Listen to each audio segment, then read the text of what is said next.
My Perfectly Broken Mind. Written by Deb Jeffreys. Narrated by Sarah Thornton Ball. Bitterness thrusts its wretched hand into my inner soul, clutching and wringing my heart, killing all emotion. Its diabolical laughter echoes through the empty caverns of my mind, and I remember, once I laughed, but I can't remember why. D. A. Grossman. Chapter 1. A Handful of Xanax and a Bottle of Wine. This is the story of who I have become and the rocky road of psychiatric care it took to get me here. I tell people, when I tell people, that I am bipolar.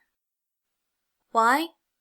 Because as horrible as the stigma attached to bipolar is, it's even worse for those of us who have a diagnosis beginning with the dreaded prefix schizo.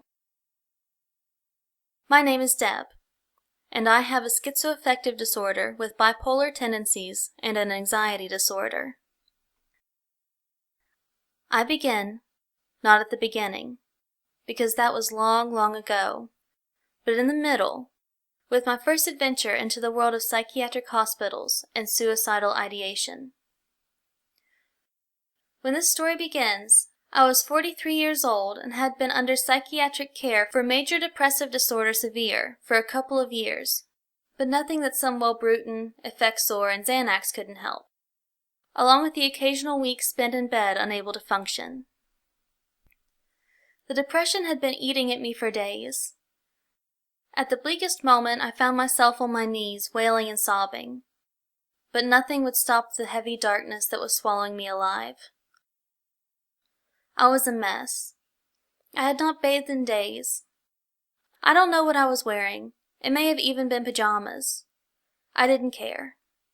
I called my psychiatrist, still sobbing, and she agreed to see me in her office immediately.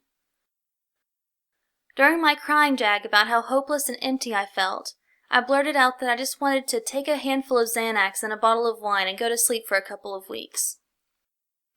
My psychiatrist informed me that, because I was considered in jeopardy of hurting myself, that she felt it necessary that I be hospitalized. In that moment, it felt like a relief. A way to get away from the anxiety and stress that was closing in around me. I asked that I be able to go home and make arrangements for my children, and to get a few things to take with me. She allowed me to do so, but I know now that this is not common practice. She should not have let me leave the office. Luckily, for both of us I guess, I promised to come back at 5 p.m., and I did.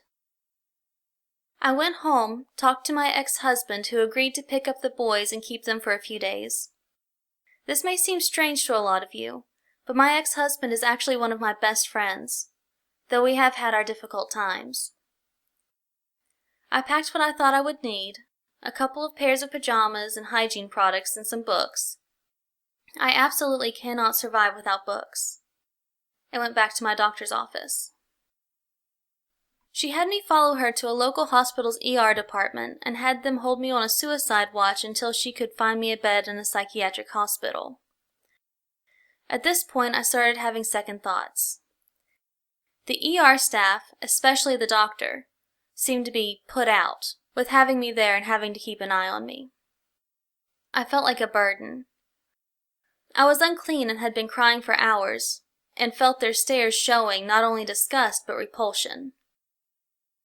I turned my back to them and lay there for hours, crying, while I waited for a bed to be found.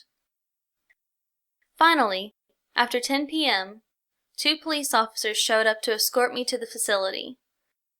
I was horrified when they handcuffed me in front of all of the ER staff and took me out to a police car. I sat in the back of the car for over an hour as they drove me almost 100 miles from home to a facility called 3 Rivers. There I was processed and taken to the psychiatric ward.